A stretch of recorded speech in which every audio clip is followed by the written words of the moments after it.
এখানে আমরা শুধু একটা আসনকে নয়, আমরা পুরো বাংলাদেশকে রিপ্রেজেন্ট করব। শহীদ প্রেসিডেন্ট জিয়াউর রহমানের আত্মার শান্তি মাগফিরাত কামনা করছি।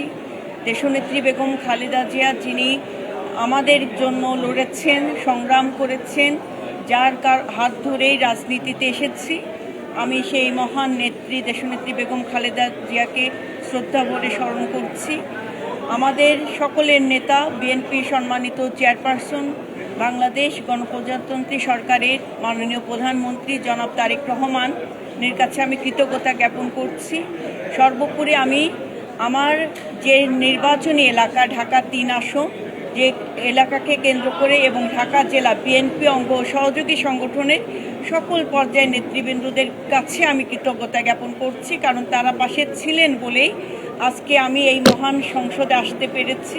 তারা আমার সাথে সংগ্রামের প্রতিটি পথে ছিলেন এবং অনেক নির্যাতন জুলুমের পরেও আমরা যে মানুষের কথা বলতে এসেছি, এখানে আমরা শুধু একটা আসনকে নয়, আমরা পুরো বাংলাদেশকে রিপ্রেজেন্ট করব।